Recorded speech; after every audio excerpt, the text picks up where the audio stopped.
Of course, he has been talking to us about that newly launched report by the Society for International Development, a scorecard basically for the Jubilee administration in regards to how they have tackled corruption here in the country. Very interesting conversation there. All right, so now we want to move on to some other developing news items. And this one is to do with the doctors' strike. We want to link up with my colleague, Dr. Mercy Korir. She is a journalist here at KTN News, but also a doctor, joining us from the Kenyatta National Hospital. Mercy, thank you so much for joining us on News Center. Talk to us about what is happening at the hospital. We understand that the doctors are supposed to be giving a press conference, but even aside from that, they vowed not to go back to work even after the Employment and Labor Relations Court said that they should go back to work. You know, where are we with this situation? Thank you very much, Betty. So the doctors that are meeting today were senior consultants who work at Kenyatta. Remember that last week there was a meeting by the Doctors Union and WASU, that is the University's Academic Staff Union, and they withdrew their 290 consultants. So they had given themselves a grace period to withdraw their services between then and now. And today, this morning, they had a meeting and they resolved that they'll no longer be offering emergency services. And even the talks that we were having was to even withdraw the KDF medical personnel that were in Kenyatta, because they say that with the kind of a hospital that Kenyatta is, it needs a certain caliber of doctors. And so they think that if they cannot provide the best care, then it's their option or the resolution not to offer any services at all, in a bid, I think, to exert pressure on the government to solve this stalemate. Now, yesterday evening, they had the Doctors' Union met with the CS for Labor, and they were able to air their grievances. They were able to tell the CS why they are where they are with the industrial action. And what we understand is that today the CS for Labor will meet with the Ministry of Health officials to try and get each side of the story, the Doctors' Union side and the government side, and then hopefully they can be able to convene a tripartite meeting to try and resolve the current stalemate that is there. So as of now, the doctors have vowed to continue being on strike despite the court ruling that was delivered yesterday, terming the strike illegal and ordering all healthcare workers to go back to work. But the doctors have stuck to their guns, they've stuck to their resolve, and they've vowed that they're not going to work. And now this move to totally withdraw and shut down Kenyatta is just seen as more efforts by the union to try and have the government resolve this and give them what they want, which is an implementation of the collective bargaining agreement.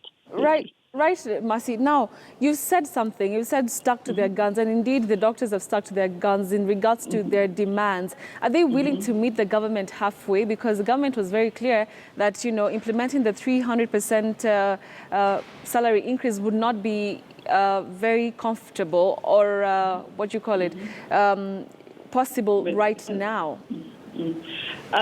From talking to the union officials and other doctors, they don't seem to have a compromise whatsoever. And their justification is that this is a document that was discussed and signed in 2013. It should have been implemented within the last 3 years, you know. And so they have decided to stack their guns, and they don't seem to have any compromise. However, when they go to the negotiating table, you never know what will happen. They may reach a compromise, or they may reach a payment plan or a phased out payment. So what we have now is that they're not willing to compromise, but you never know what will happen in the negotiating table.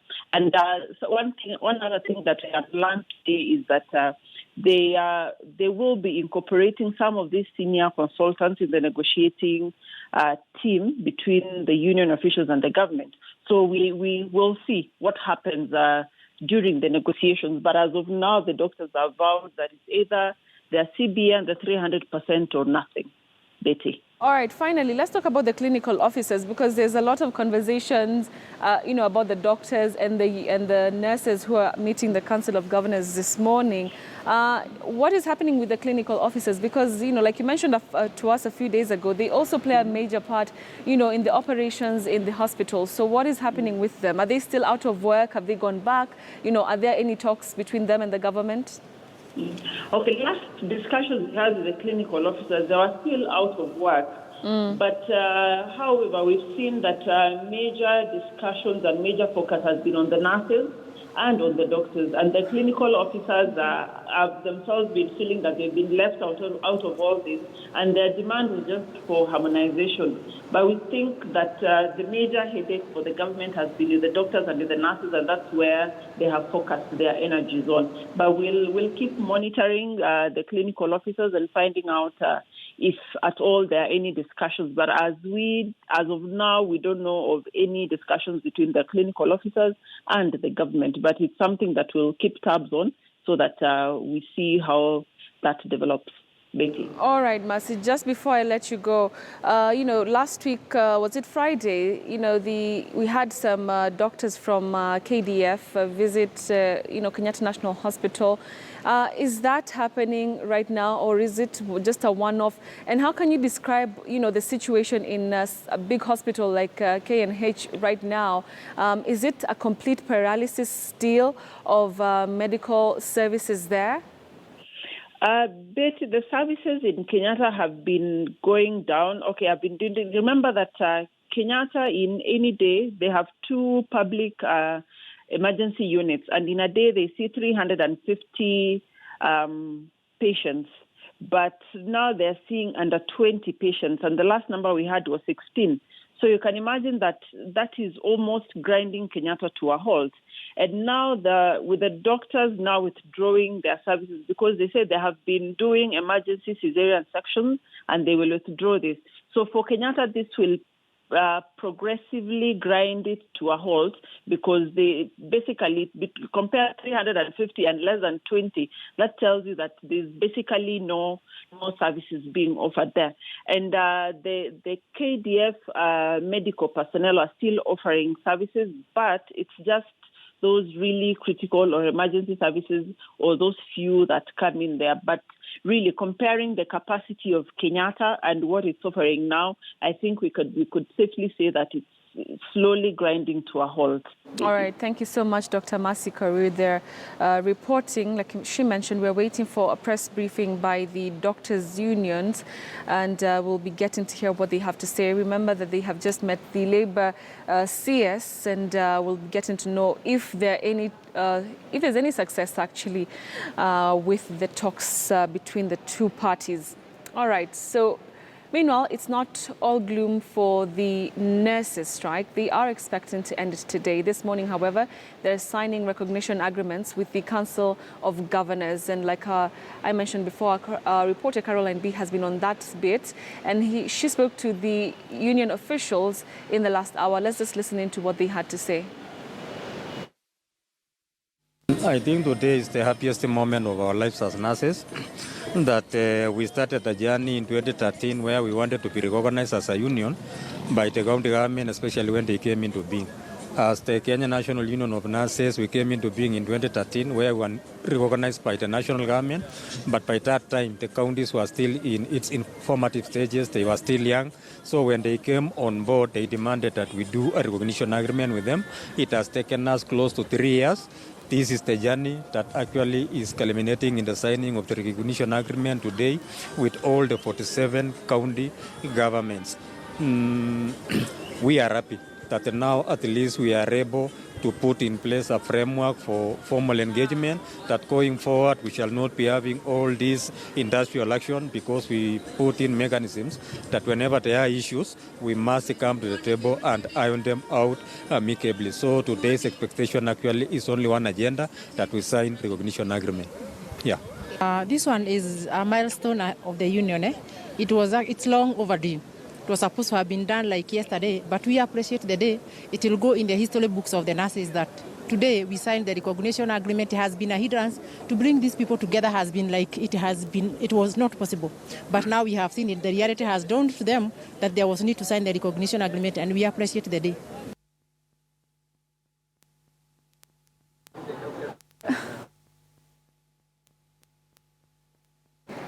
All right, so we want to get an update from Victor Ogale, who's joining me from Nakuru County. And Victor, talk to us about the situation there in regards to the health crisis here in the country. Well, Betty, today is the second week since the doctors and nurses strike began, and as part of a mitigating factor to ensure that the electorate, rather the people of this county, are receiving health care. As it was previously, the county came up with some mitigating factors that was including hiring of employees who apparently there are some of the medical facilities, medical institutions that are working in some of the sub-counties such as Gilgil. If you go to Mirugi Kariuki Hospital, Bondeni Maternity Hospital, where I am currently, and Bahati Hospital as well. Betty, also there is an ultimatum that was given to health workers and rather nurses and who are on strike that are not being represented by any union yesterday, and they were told by the county to return to work because some of them, according to the county, just swinging along. They are tagging along with those ones that are on strike, yet they ought to be at work. And perhaps we decided let's just go down on the ground and see if indeed what is being reported on social media, what the people are saying, if they're really being treated, and if there is service delivery. And also to shed more light on that, I'm joined by the Director of Medical Services in this county, Dr. Sirma, who perhaps is going to tell us one or two things. Daktari, a very good morning and welcome to KTN News. Just how has it been ever since the strike began? I remember there was a crisis.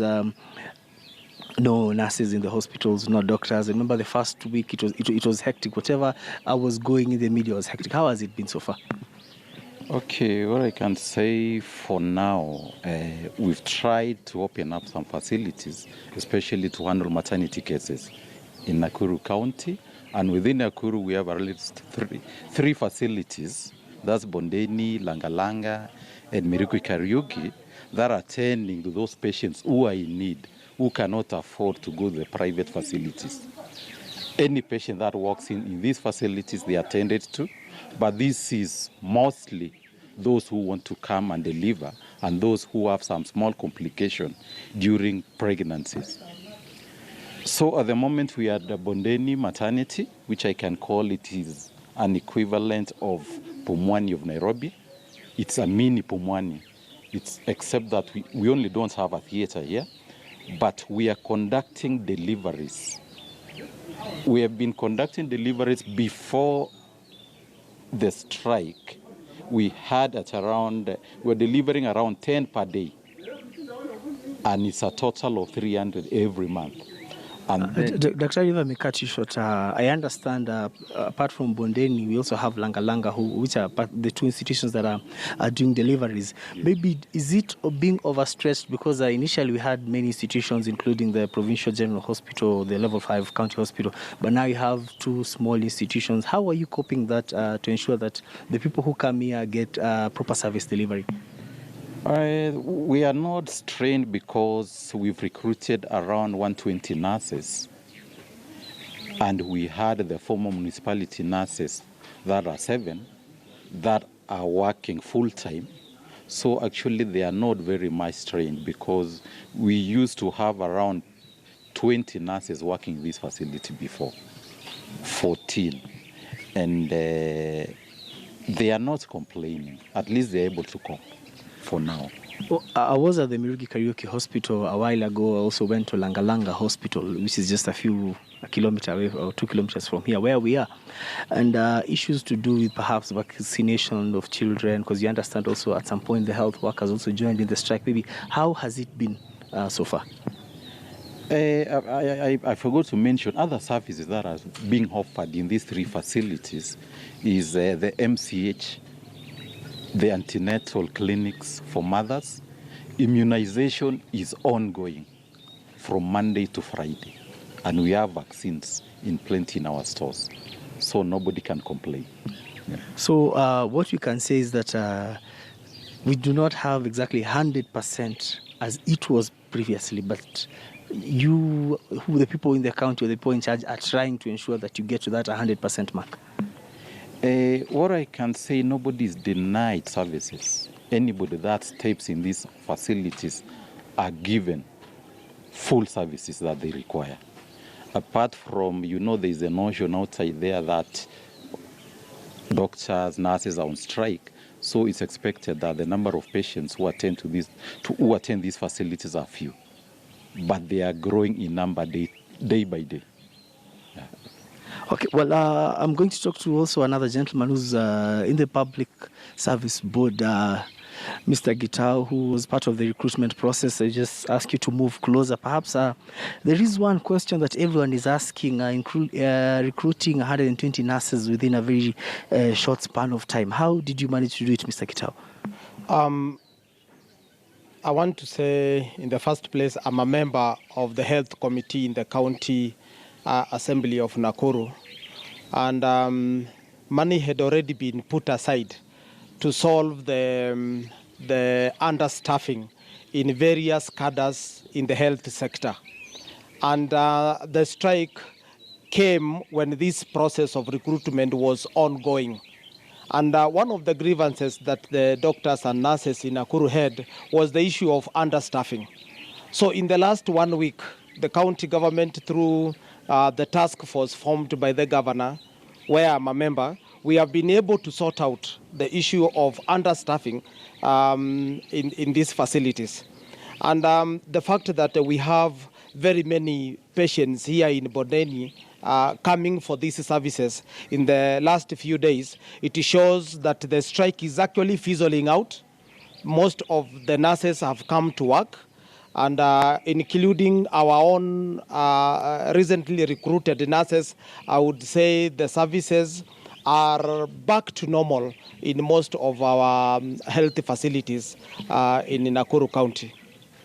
When you say the services are back to normal, because that is an impending issue that many people would want to know, that is it back to normal the way it was, the way I was asking Dr. Is it 100% or perhaps is it 60%? Because we understand the number of employees that were there, it is not the same that is here currently, because I mean they are few. The number is a bit small.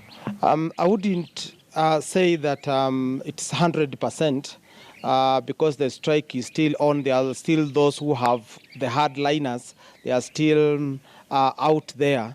But remember, like in the PGH, the Kenya Defense Forces doctors have already been posted here to assist in the hospital.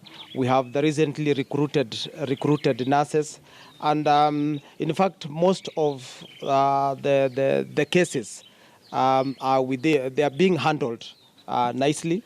That's what I'm calling normalcy. Although there might be a bit of strain here and there, but wananchi, we have made sure that nobody is suffering because of lack of these services. Yeah. Well, Betty, those are just some of the officials here in Nakuru County who have been put there by the county government to ensure that the people of Nakuru get service delivery, health care, though it may not be 100% as Dr. Sirma said, as Mr. Gitawa said, but at least they are trying to ensure that the gap that was left by the striking medics, that is, they are trying to fill it up so that to ensure that the people of this particular county get service delivery, they get better health care as it was before the strike. Betty?